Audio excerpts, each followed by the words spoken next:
Hello, everyone. Welcome to the podcast that is still not yet named, but I've decided that after our first 5 episodes with our guests, I'm going to choose the best name that they suggest. So I'm going to have to text Jacques, but by the end of this episode, I'm going to ask Faizan what he thinks the name should be.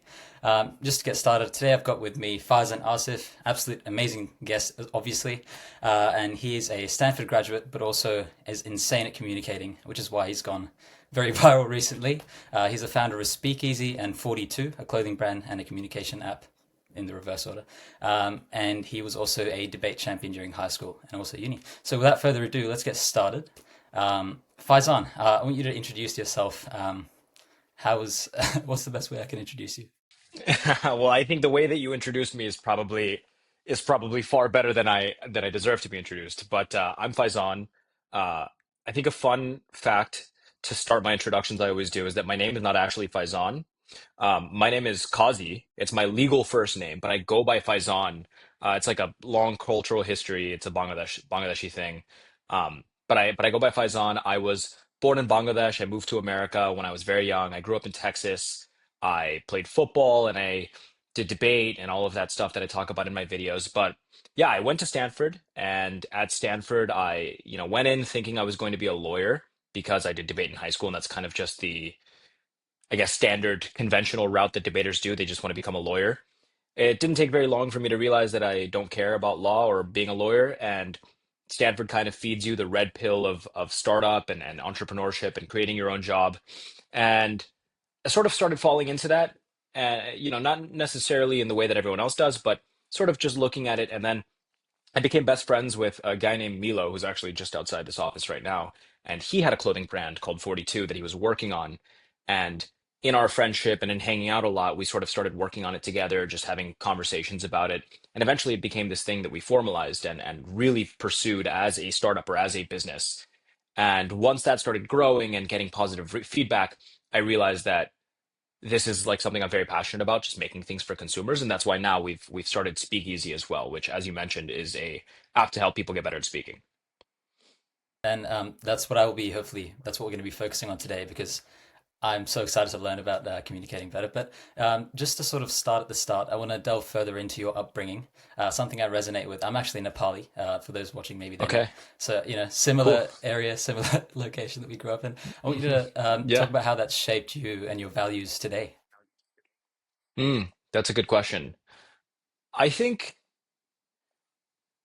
so. I think there's maybe two layers to that. I think being Bangladeshi specifically is something that is more of an identity thing. I can't really speak so much on how it's shaped me. It's just more, it is this other side of me or other part of me that I had what I call the privilege or blessing of experiencing growing up. I went back to Bangladesh every other year.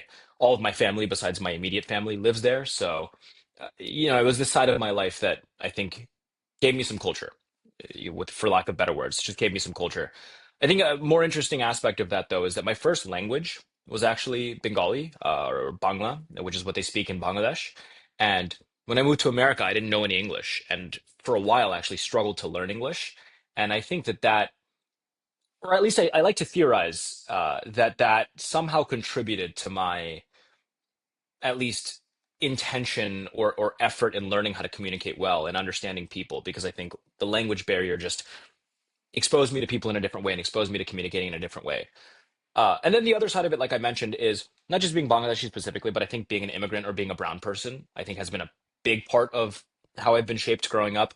I grew up in Texas, and so Texas is, very not very Bangladeshi, and in general not very brown. I grew up around people that didn't look like me, and that's not a sob story. I was very lucky. I had a lot of diverse friends, and I learned a ton.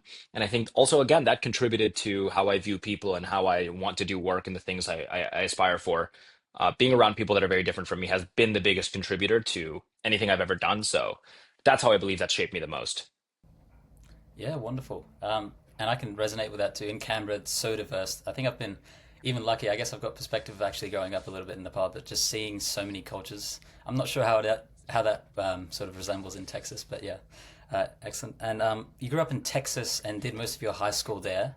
And Yeah. in Texas, you realized through football actually that you were really interested in debate. So I found that very Yeah. interesting. I read that in your article on Medium. Yeah, Hmm. please delve into that. I'm so interested. Yeah.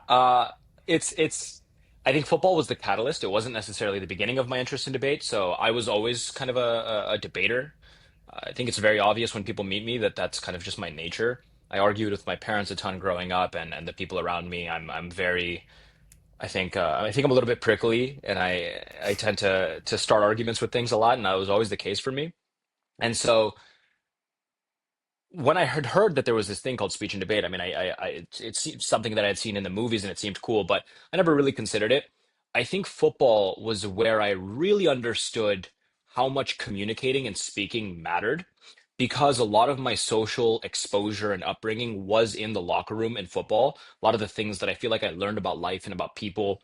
And I think a lot of the differences that I had, like we talked about earlier, the cultural differences between me and the other people around me, were very much exemplified, or like there was a spotlight on that in the locker room because I was the only one that looked like this, right? And so part of my experience in football, part of playing and being in that sport was being on a team and learning how to connect with the people that were on my team. And the way I did that was off the field in the locker room through speaking and communicating. And in that process, I recognized that this is something that I have maybe not a skill for, but at least an inclination towards something I care about. And that's when I was like, okay, let me try this debate thing. It's like a place where you can apply this skill supposedly. And so I did. And I would say that is really that was really the catalyst for how I got into more so speaking and communicating in general and in debate. And in high school, it just happened to be that debate was the vessel for that, you know? And I think Faizan's too humble to mention, but he literally topped America at one point. So let's just put that. So I think if you're listening here, this is the right person to talk to in terms of improving your communication. So I'll get back to that. Before I touch base on that, you also, I've seen your videos obviously, and you've always been interested in becoming an inventor, as you mentioned, or an entrepreneur. And I'm Hmm. assuming that's part of the reason you applied to Stanford and did all the things Yeah. that people do, tried hard in high school. What was that journey Yeah. like? And I guess from an outsider, what was Stanford like? That seems like a very interesting experience. Yeah. Um, First of all, I just want to say, I always have to feel like I have to comment on this. I love when people have like different, like you said, I topped America. I love that phrasing, man. I feel like I'm gonna start saying I topped something whenever I win it. That was good. But two different questions there. So I guess question one is entrepreneurship, and then the second is Stanford, right?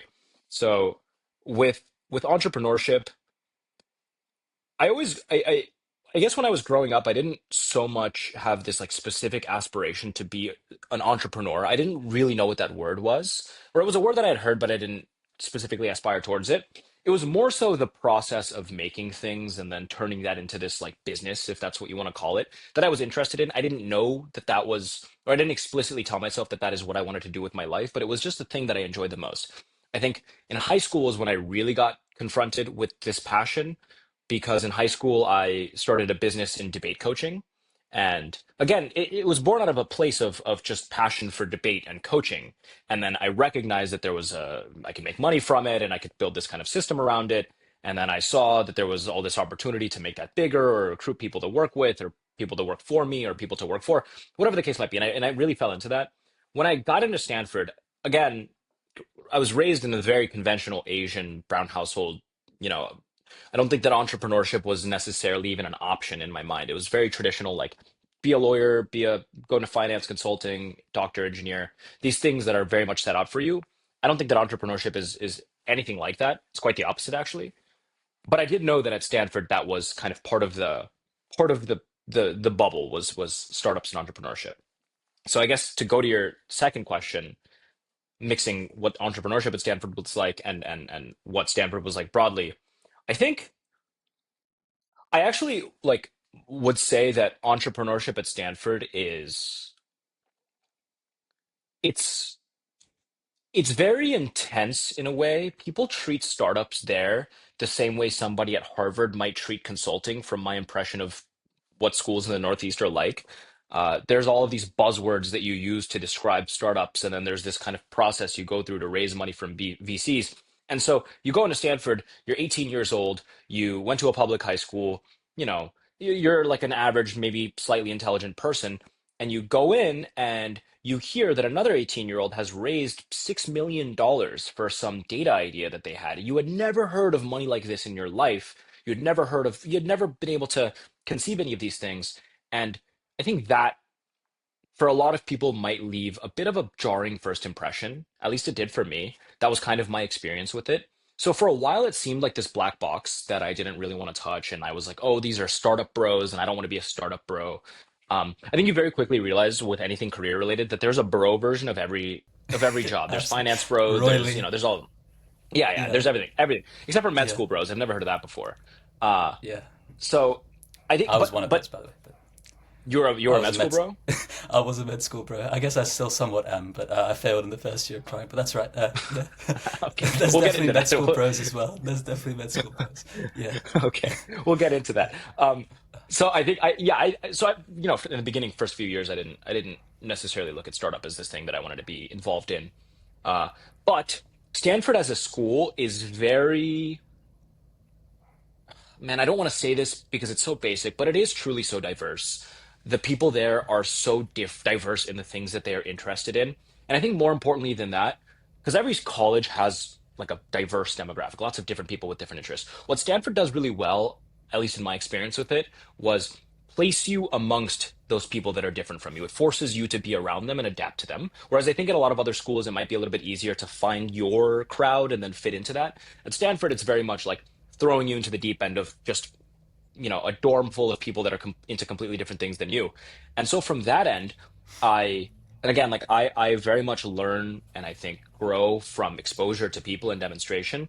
And so at Stanford, like I said, I met Milo, who was into fashion and design, things that I had never thought about, or Penny, who is our CTO now, but he was into coding and software dev and AI and things that again I didn't really care for very much.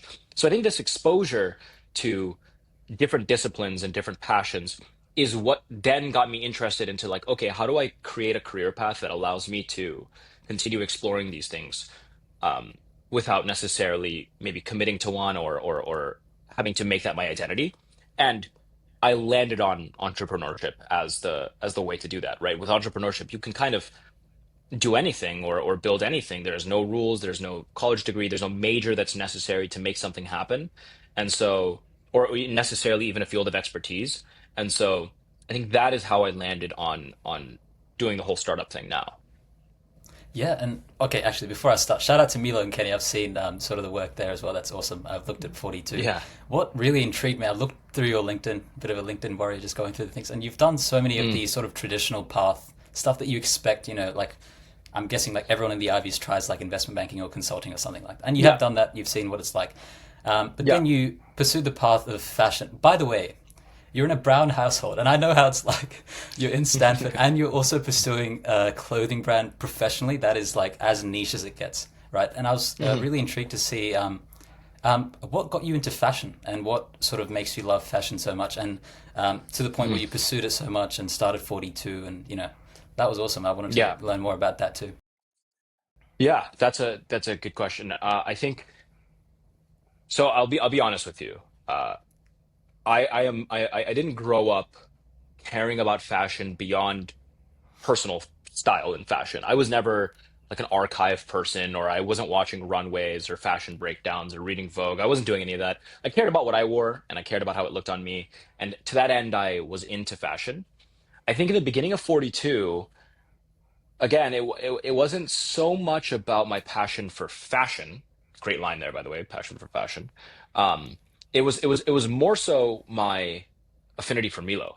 I really enjoyed being around Milo and working with Milo on things, and fashion happened to be the thing that was like the thing that he was working on, right? And ultimately, fashion is like making anything else, just having this idea and then documenting it somehow and then getting that idea to be materialized. And what I liked about fashion specifically in that sense was that it was something you could get almost immediate feedback from because you yourself have personal style, right? So Milo designs something, we go through the process for it, we get back to sample, and immediately I'm able to create a judgment or an opinion around whether or not this is something I can wear. And as such, think about the consumer and whether or not it's something they would wear and therefore buy. So I really liked that element of it, the fact that I was able to kind of empathize with the consumer just by default, I really enjoyed. And as the brand grew, I really loved this aspect of being around the consumer and the people that would come in and buy our stuff or email us or whatever the case might be. We did a pop-up at one point in New York, and I think that was super energizing as well because it put me right in the middle of all these people that had all this passion. So my honest answer is that it's less of a passion for fashion and more so this kind of contagious feeling of liking fashion because of the people in the space that I have been given the privilege of being exposed to. And then of course there's like the aspect of building a fashion business, a clothing brand business tends to be more fun, though more difficult than other businesses because you get to do these shoots and you get to do these videos and you get to do all this fun stuff that nobody else does. And in college that was a really good time.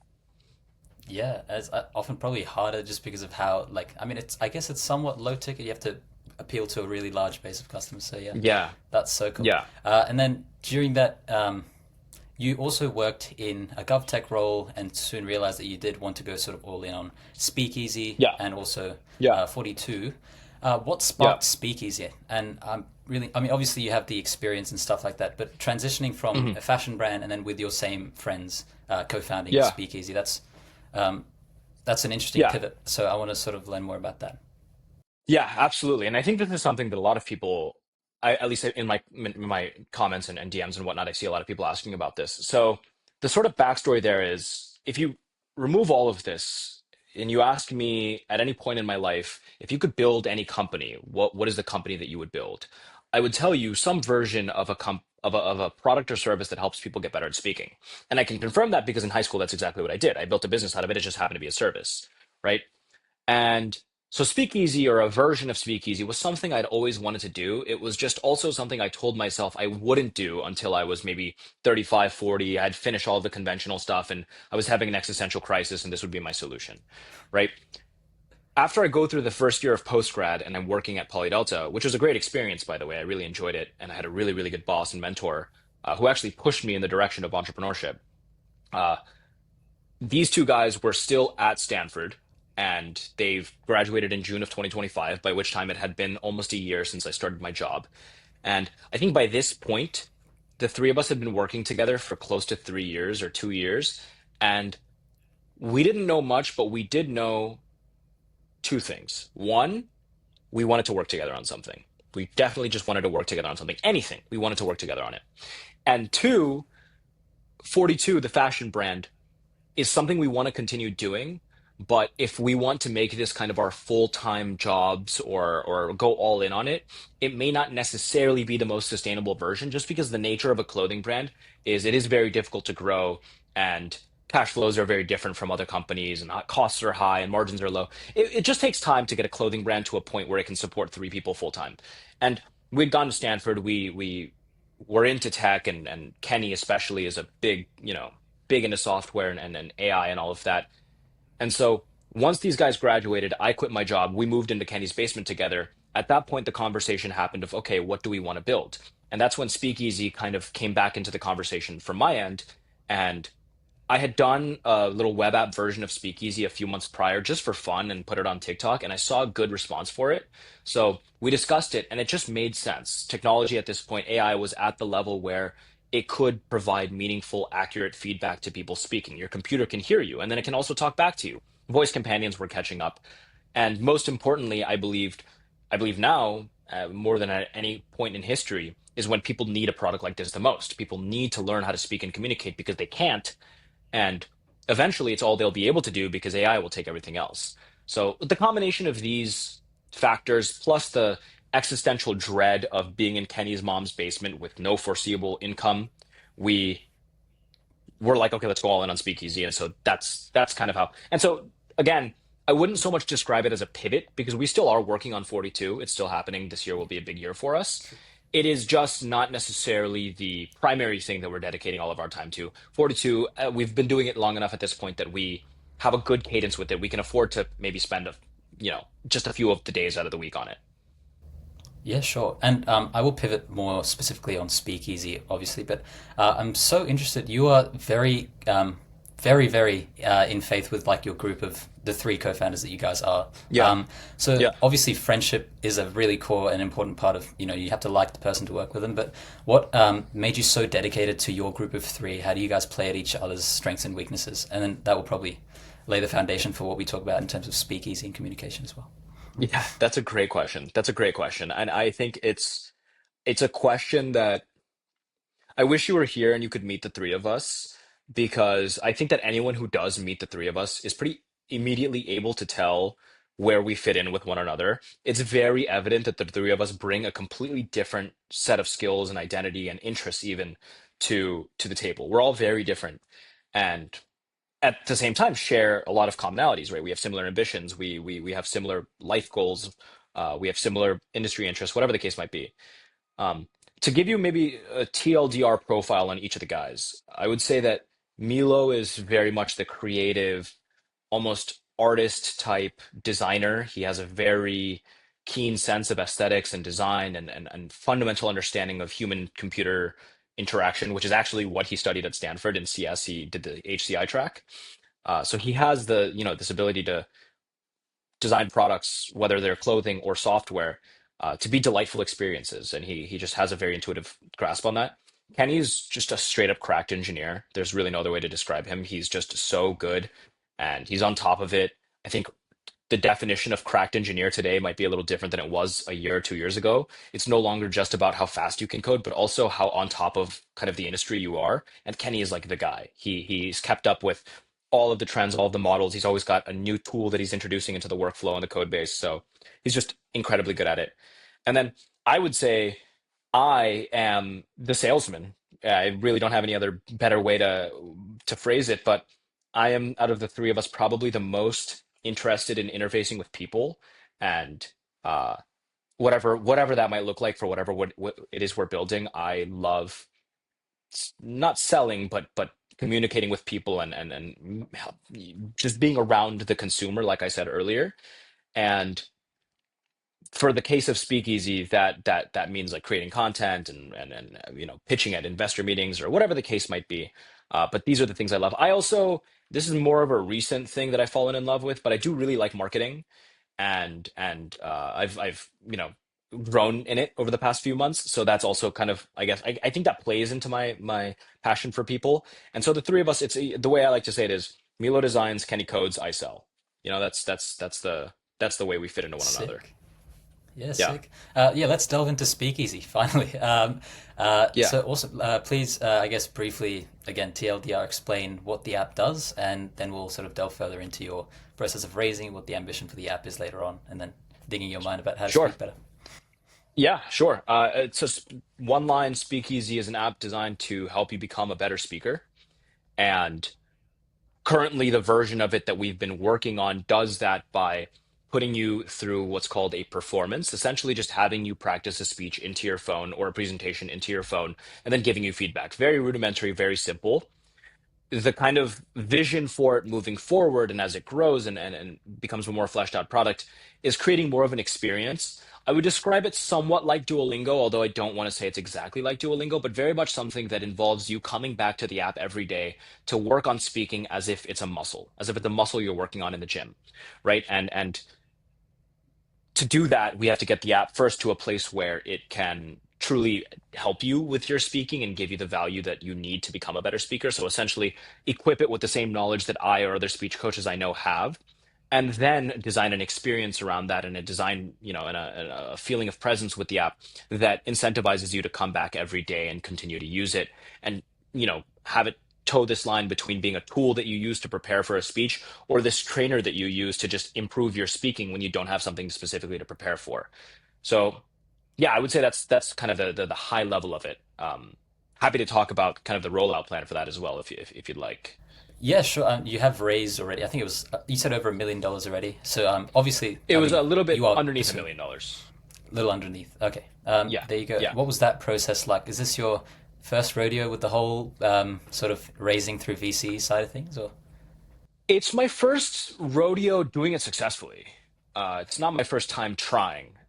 We had actually tried earlier in 2025 for a different idea, And this was while these guys were still in school and I was still working. But we had this vision for a fashion tech company that we applied to YC with and all of that. And we actually got a YC interview and everything. But it was something we kind of knew was slightly doomed from the start, and it didn't work out. This experience, and again, like raising is a very, it's just it's so weird when you're doing it for the first time. It's so weird that the premise here is I'm gonna basically interview with these people, and then if the interview works, they'll give me tens to hundreds to millions of thousands of dollars, right? And so I think that surrealness kind of got the best of me in the beginning.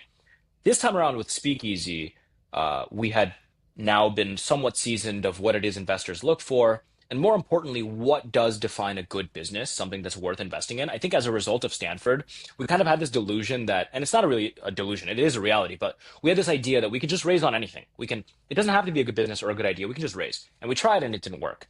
But when we were doing Speakeasy, I think the experience was very different because from the beginning, we had a very, very strong sense of confidence in the product and the business. We knew that it would work, or we at least felt very confidently that it would work. And I think in going through the raising process and talking to all of these connections that we might have had from Stanford or intros that people made from us for us or applying to accelerators, whatever the channel was, I think that energy was pretty clear. We had such a concrete plan for how we wanted to do it. We had such a strong sense of how we wanted the product to feel and what we wanted to do for people. We even thought about kind of the more macro stuff that VCs want you to be thinking about, which is like, what direction is the world heading in, and why is this product necessary for that? We had answers to all of these things, and they all happened organically. They weren't retrofitted into the questions that would get us to raise money. They were very much from the, I want to say like from the soul. And so this time around when we went through it, it was very arduous, and you're any raise, especially a consumer startup, is going to be 80 to 90% no's, or I'm not interested, or this is like not a great idea. But we had Milo, Kenny, and I had had our fair share of rejection and struggle at that point, so that was really no problem for us. But I would say the whole process was about 3 weeks to a month of generally back-to-back calls and pitches and interviews and stuff. And once we were able to secure our lead investor, which is Sci-Fi VC, the office I'm in currently, and they came in. After that, the dominoes kind of fell a lot easier. It wasn't hard to fill out the rest of the round with other people that were willing to tack on, less money than what the lead gave us. So it was. I would say the second time around, it was a lot more. I felt a lot more like I was in flow state throughout the entire thing, Yeah. and it paid Yes. off. It worked. So I think I was right. I mean, there's clearly sort of a market for it. I mean, just looking at your socials, I mean, it's absolutely Yeah. insane. Like, it's like, what, 3 weeks, and you went from Dude, 8,000 to yeah. 54,000. There's obviously a need Yeah. for communicating Yeah. better, and that's very evident. I am curious. Yeah. Did you start marketing it through your channels right now? Had you already started speaking about Speakeasy before the raise, or did you start that afterwards? I started it afterwards. I had made a video once a long time ago, like I said, when I built the web app, just to get people to try it. I didn't start this more official campaign for speaking and creating this identity online until after we had raised and until after it became the thing that we were doing. And so that was just the marketing play. It would have probably helped a great deal having this as evidence with your Yeah. evaluation. But anyway, now let's delve into it. So with speaking, what do you think is sort of the most widely known phenomena that people actually mistake as what is required to be a good public speaker? Like the thing that sort of breaks your soul every time you hear it. There's so many things with that. I think the first highest, most meta one is when people think that they don't have to be good at it. That's the one that breaks my soul the most, or when people don't seem to care to get good at it. I can tell you from my own life that being a good speaker is, in my opinion, the most high leverage skill that you can have. There's just so many things in your life that are somewhat bottlenecked by the way that you speak, whether it's in your romantic life or your social life or your professional life or raising money from VCs or communicating with your coworkers or doing your performance review with your boss. It comes down to how you communicate to other humans. Speaking is not just getting up on a stage and talking to a crowd of 1,000 people. It's also your small talk with somebody at the office. These are all forms of speaking. And if you treat it like a discipline or a skill that you have to invest in, it will bleed into all of those forms. So I would say that's the highest level one. I think the second one is the premise that confidence is a prerequisite of being a good speaker, that you need to be a confident person. And then as a result of being a confident person, you become a good speaker. I think that's not the case. I think you become a confident person as a result of being a good speaker. It's like anything else. You don't walk into the gym already strong and then bench 315 because you're already strong. You bench 315 and you become strong as a result of that. And it's no different with speaking. It's a skill. And I think that because speaking is such something we hold so close to our identities, it's such an intimate thing. It's something that people are so insanely insecure about. People experience their insecurity of speaking in the same way that a lot of people experience insecurity about their bodies. It really is such a big part of your persona or what you present to people. And so I think for that reason, people perceive themselves as if they struggle to speak, they're therefore less of a person because they tie it to their personhood. And I can understand that, but I think that this is a misconception that people need to remove from their brains because you won't get better at speaking if you believe you need to have a identity rebrand before it. You get better at speaking and you'll get your identity rebrand as a result. I truly believe that. Yeah, I can resonate with that so deeply. Even since I was very little, I've been a very big chatterbox. Like talk about starting a podcast with your free time. But and I've loved Yeah. speaking. But I moved to Australia from Nepal when I was about 7.5. And I was Mm, still I loved talking to people and stuff. But after a year or so, I did develop sort of major insecurities about mm, speaking with my own peers. So I could always speak with adults or people that I mhm, felt like, okay, well, they're just gonna say, but like the act of speaking with my peers became somewhat of an insecurity because I just always thought I was saying the wrong things. Looking back mm. in retrospect, it's just me adjusting to a new environment. But I've Yeah. and I managed to grow out of that. I think luckily because I felt that pain and it became sort of a less of a distant thing for me. It's like, oh damn, I have to work on speaking better. Otherwise, I will not fit in. I will not have friends, etc. And Hmm. I think a Hmm. lot of my friends now that I'm really close with, some of them, they believe it's like a natural or innate trait that they have, whether Yeah. you're loving Yeah. social skills or you don't. And I've always been a bit like, I was like, bro, that's just not how it works. And, I guess that Yeah. came from me Yeah. experiencing the awkwardness already. To Yeah. use the gym analogy again, though, as you said, I mean, with the gym, to get to a 315 bench, it starts with consistent training, eating protein, getting your macros. So I think, That's what are right. those fundamental steps, using the same analogy for speaking? What do you think are the core pillars that improve your speaking ability? Yeah, good question. First of all, I appreciate you sharing your journey with speaking to me. It's good to hear and genuinely insightful for me. I will say you have an unfair advantage, and you should know that. An Australian accent, like if I could give all of my confidence just have an Australian accent here in America, that's a easy way to be a good speaker. I guess maybe that doesn't really apply to you. You're around other Australians, but so what are some kind of what is the equivalent of these reps and sets that people can do to maybe become a better speaker? So I think there's a few different levels to it. Um, Level one, the most simple, the way I believe in training speaking or teaching it or becoming better at it myself is I think a little bit unconventional compared to what people might think. So people have this understanding that to become a better speaker, it means that you need to get better at writing, memorizing, and presenting a script, right? And I don't think that's true. I think that that is not you being a good speaker. That's you being a good author and then a really good memorizer.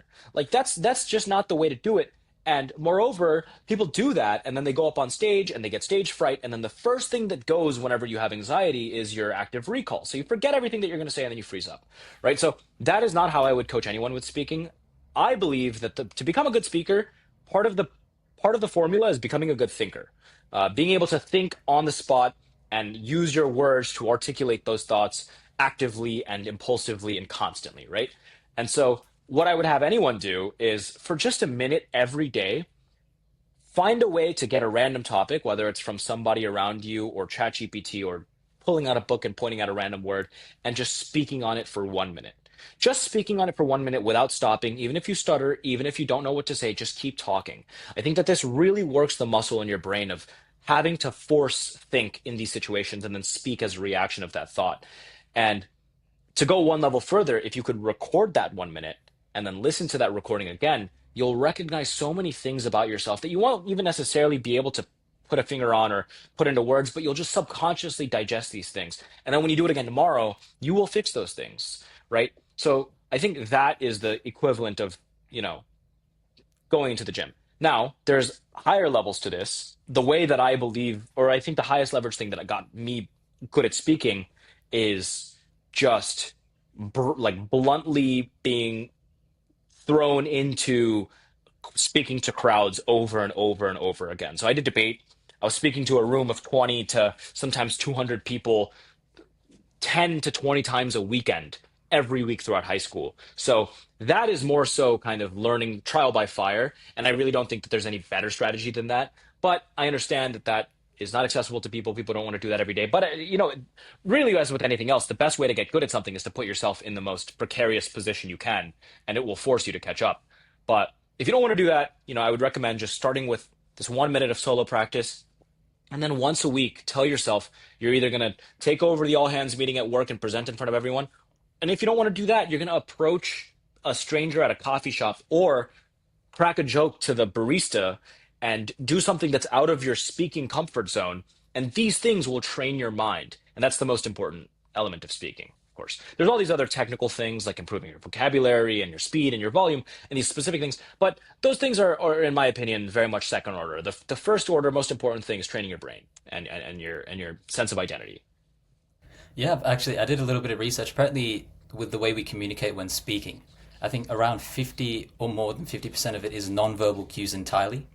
And then it's your Yes. intonation, and then the actual vocabulary is actually such a small part of it. And people just imagine that it's the words that you use that make the difference. And on top of that, I've No. got actually a really, really funny story. I was in year nine, so I was in my phase of like, man, I got to get over my fear of things. So I signed up. We had this thing called, in high school, at least in the city that I'm in, Canberra, it ends, so Yeah. it's from year seven until year 10. And then we've got Yeah. college, which is year 11 and 12. So in year nine, you Yeah. do a roast for the year 10s. And that's just sort Okay. of the part of the tradition that my school, Alfred Deacon, there you go, Nice. had Nice. for that. So me and my friends started this up. By the way, we were told to be like extremely PG-13 in this, which is kind of a Mm. big setback because when it was our year, like in year 10, a teacher went up and did the most insane, like you couldn't even imagine they would say these things. And they had like the best roast ever. But me and my friend Mm. had this very sort of mundane, plain speech that we're delivering. And I was like shaking, as you can imagine. So it's like my first experience with a really major, Yeah. like big audience speech. And then the only funny part of that entire speech ended up being me having a voice crack. So you, so you can imagine that was like as bad as it gets. But I'm so grateful for the experience because it's such a funny thing to look Yeah. back on. And yeah, but Yeah. anyway, Trial by um, fire, man. Trial by fire. I definitely Yeah. got burnt in that fire. But also on top of that, I was also interested in. So I tried your strategy. I read the Medium article. I was like, okay, you know what? I'm giving this a go right now because if I don't do it, so I just looked at the first word I could see, and it was record. And then when Mm. speaking, I was like, I mean, I was doing all right in terms of just saying the words, but I realized the major issue there was structure. And then Yeah. instantly I was able to like resonate that with how when I'm speaking with others just in a general setting, often Yeah. I'm able to say the words like I am now, but structure is definitely one of those things that I struggle with. So do you have any, because on the fly, unlike writing, structuring things while speaking can be quite difficult.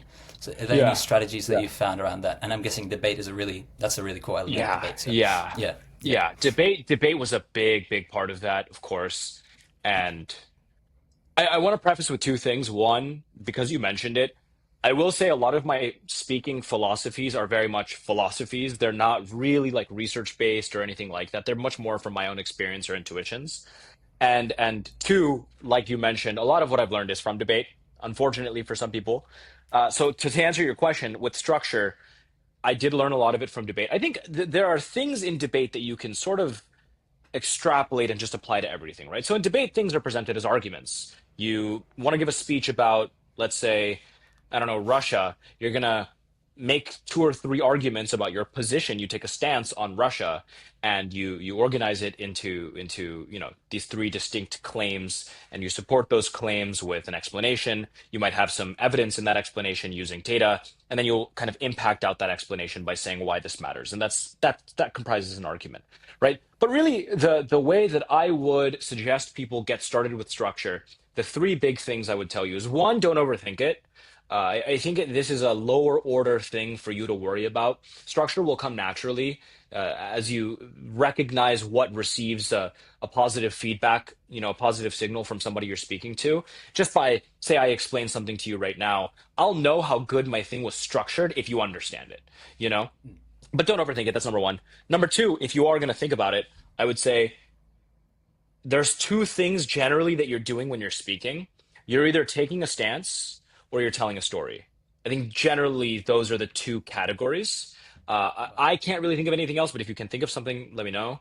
Um, so when you're taking a stance, that's like what I said about debate. You generally want to organize it into a set of not necessarily arguments, but points, bullet points, and each of those bullet points will be a headline followed by an explanation, a justification, right? This is just easy because it allows people to trace through your presentation very seamlessly, right? They know where they are in the presentation, and that's what matters the most. The worst thing about a bad structured speech is that somebody doesn't know where they are in your explanation.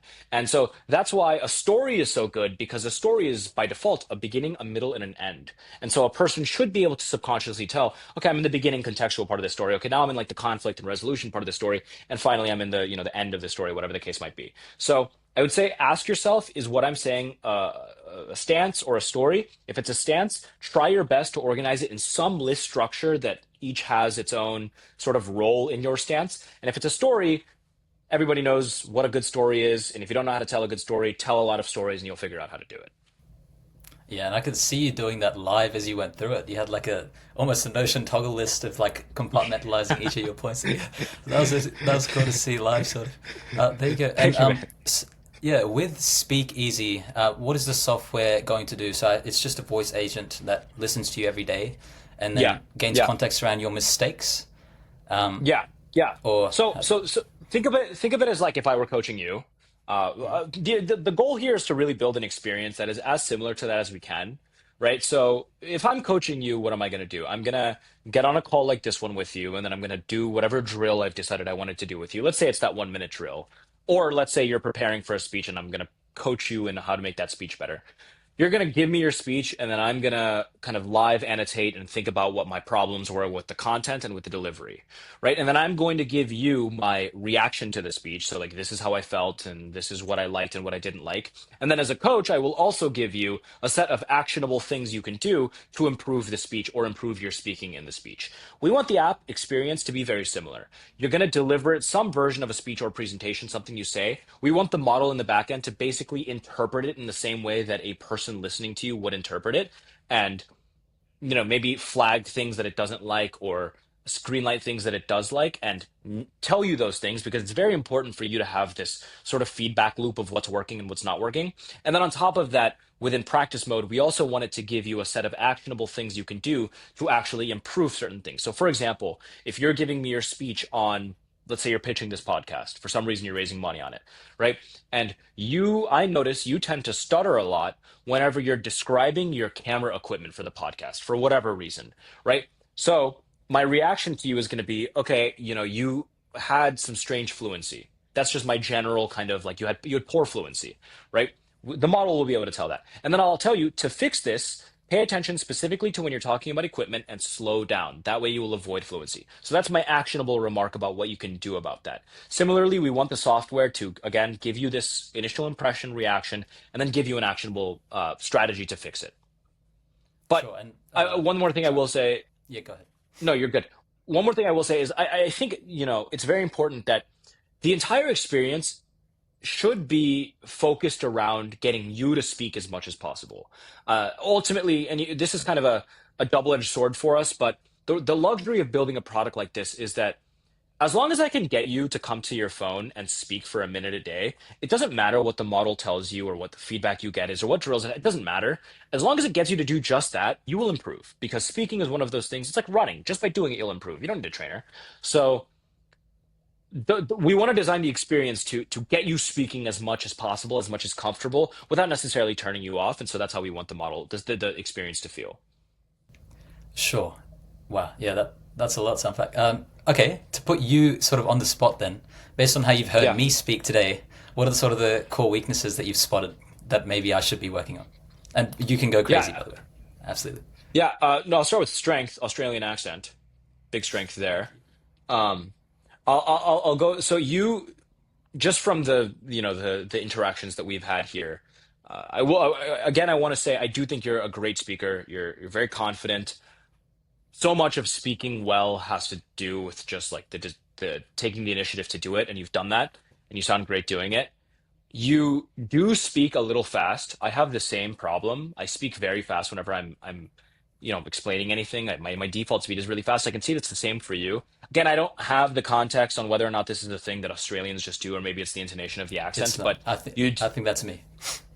you think that's you, yeah. So yeah, you speak fast, and when people speak fast, and I didn't really notice this with you, but there were moments where maybe I got peaks of it. They tend to speak in bursts, right? So say I have a sentence that says something like, "This table is beautiful, circular, and wooden, and it would fit perfectly in the dining room of our next apartment."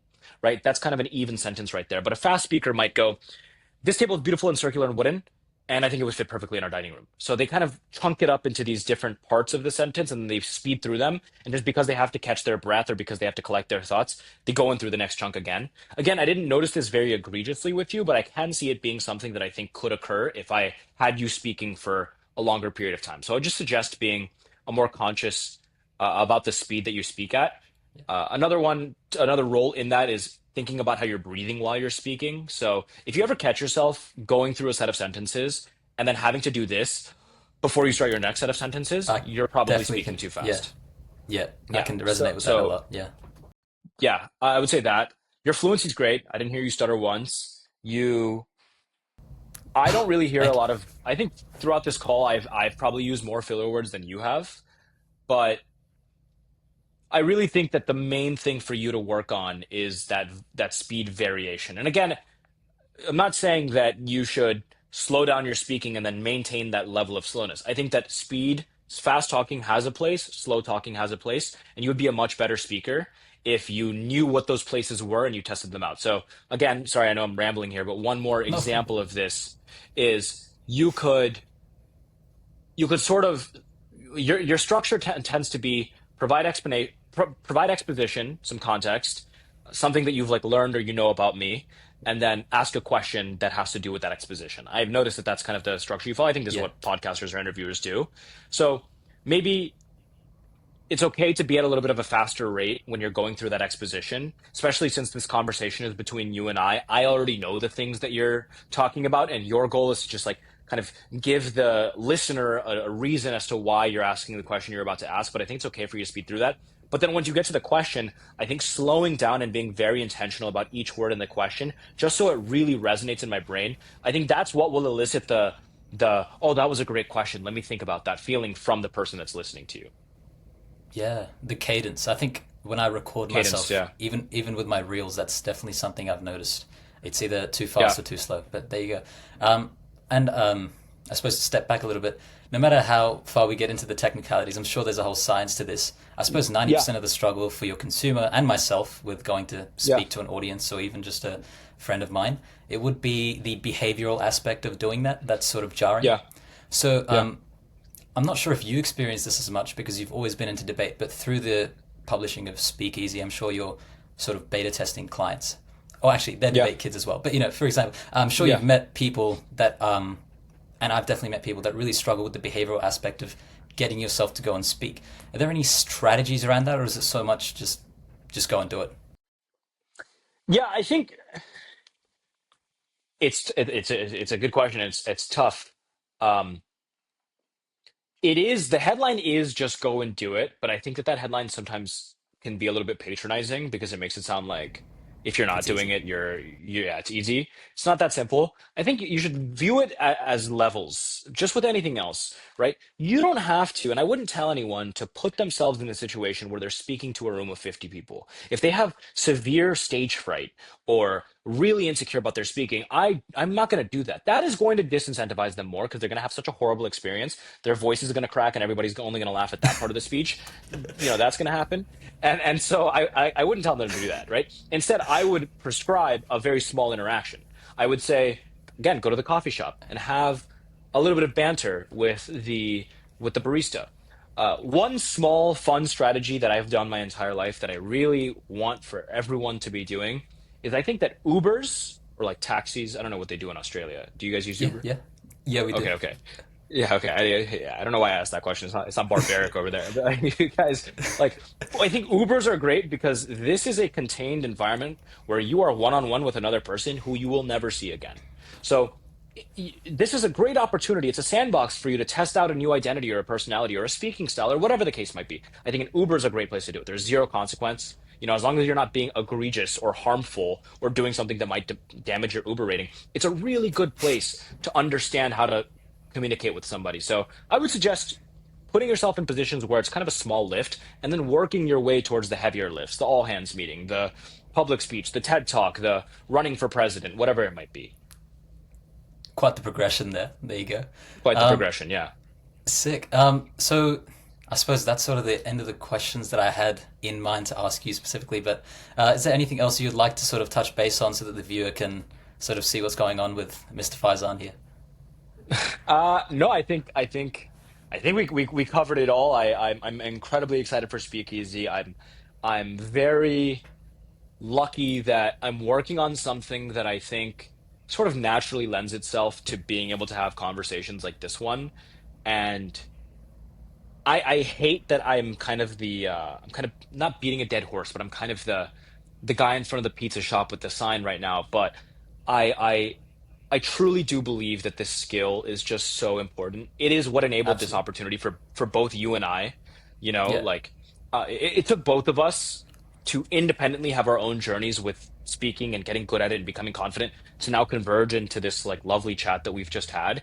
And these sorts of opportunities become like exponentially available to you if you just work on this singular skill, right? Because it's something you do every day. So I just really want to hammer that with everyone. I know that's what all my content is about, but it's something I really viscerally believe. And I would say the other thing is 42 is coming back this year. Send me your shipping Brand deal? address. Brand deal? Yeah, that's what I'm Yeah, talking yeah, about. brand new. You'll be the face of the brand, man. You'll be the leading model. But send me your address. We'll get some stuff. You're in Australia, man. Shipping in Australia is. We'll figure it out. We'll figure it out. Um, Yeah. but yeah, I that's think that's everything, actually man. I really I go wanted ahead. to touch on what you said because I think if there's one skill that drastically improves your quality of life, and you've mentioned this multiple times, but Yeah, my relationship with my parents, my sister, my friends, it's so much easier when I'm able to communicate. And I think a lot of it comes down to speaking well forces you to introspect and journal a lot, so you know yeah, what you are thinking. I yeah, think that act has been so beneficial for me to love myself more, as corny as it sounds, and just know what dude. I am made Yeah, of. And just, I'm so yeah, passionate about. That's why I was like, I have to talk to this guy because when I see your content, and obviously so many people resonate with it, but in the age of AI, where there's like a whole lot of doom lore or like way too much enthusiasm around what it's going to do, I think what makes us yeah. human is going to be this introspection. So with Speakeasy, I was passionate. I'm genuinely probably going to be like one of your users, 100%, because I'm so Oh man. interested in doing this. But yeah, thank you so much for the talk. Yeah, man. It's Of been great. course. I just quickly wanted to just say I'm super glad you mentioned that. First of all, thank you. But second of all, so glad you mentioned that. It's so true. Speaking is the most important relationship that it improves is the one you have with yourself. I firmly believe that. But you'll be we'll figure out. I saw that you commented. We're gonna figure out the testing stuff. Well, I'll text you later this week. Yeah, great. Before I forget, what was your? I guess you can take a little bit of time to think for this. What was your suggestion for the podcast name? Yeah, yeah, man. I need time to think about that. I've been thinking about that all podcast, and it's been like going on in my brain because you dropped that bomb on me, um, dude. Do I have to have like an answer right now, and then I can follow up with a different answer, or can I wait until my different answer? Or do you want You me can to? Do you you want me can to? you can give an answer now and then correct it later before I select the name of the podcast. But you've got five guests, so we've already gone through two. So the first five guests that I Mhm. interview, and then I'm going to pick the best suggestion. I'm going to have to text Jacques because I didn't ask him in the first interview. Mm, mhm. Can I ask? So the only data that I get to make this suggestion is just this podcast. I don't get to know more about. The context around the podcast for me is, well, I guess this is a bit of a weird admission, but even though I make short form content, I'm not actually a big consumer of it myself. In fact, I think it's sort Mhm. of it depends on the kind of content you're watching, and I'm very much for like if you don't like social media, make it better yourself by contributing to it. But Yeah. I'm a lot more passionate about this, but short form, it's a lot easier to get reach and then sort of funnel users to watch podcasts like this. So I guess for me, it's sort of a journey of talking to people that I can learn from, like yourself. And for me, the pillars that I'm interested in is obviously like code and how to get better at go to market and building a product in general, and also just communication, mental health. So I guess it's sort of a lot of like just a learning as a kid because I'm 18. So for Yeah. me, the thinking that I had was I was going to call it like dumb and mic'd or something, and all my friends were like, "Bro, just think of something Mm-hmm. better than dumb and mic'd." So I'm like, "Okay, I'm Mm-hmm. going to ask Mm-hmm. the guess." So that's the Mm-hmm. context that I provide. Mm-hmm. I mean, I do like that theme. Like, I like the like the first thing that came to mind when you said Dumb and Mike is like the Naive podcast or something like that. Uh, it's just some version of like almost childlike Yeah, stupidity or immaturity. So for now, because immature is not the word, because you are mature. It's you're just young. Um, I I like I like I like is naive a thing that people say in Australia? yeah, yeah. We say English Okay, words. It's very much so. yeah, that's true. Yeah. Yeah, yeah. Sorry, can you tell Uh, that you're the first Australian that I think I've ever actually had a conversation with? I think I may be. I like the naive pod. That sounds like something that would sound. Can you say that for me? I feel like that The would sound naive good. pod. The Yeah, naive pod. yeah, I some don't version know. of It's like, got a but bit of a it's got a bit of a ring. But I'm gonna place that as my current answer. I'm yeah. gonna follow up with a better answer, but it's gonna be in this Great. category of I like the So vibe that's of like kind of young, stupid, learning in public or whatever. yeah. That's the placeholder. And Yeah. again, bro, I mean, I don't even think dumb and mic'd is that bad. It's just my friends sort of I don't shitting think on it's it, you that know. bad. I don't think Yeah, it's I that don't bad. know. I will say Uh, it's not very memorable. It's not very no, memorable. no. Yeah, it's not very But yeah, memorable. and Yeah, I'd man. love to run this back in a year or two's time. And just, I'm so interested to see what your journey with Speakeasy is going to be. And I know it's going to be great. Yeah. I've seen your content, but yeah, props to Yeah. you. Thanks so much for coming on. That's been Yeah. amazing. Thank you. Yeah, yeah, Yeah, of course, man. Anytime, and I like likewise to you, man. I'm so happy to see that you're doing this. You're 18, bro. You're 6 years younger than me, and you're so much further ahead, man. I'm excited to do this again. great. Well, I'll stop the recording there then. Thank you. That's Faizan Asif, everyone. Thank you. Yep. All right.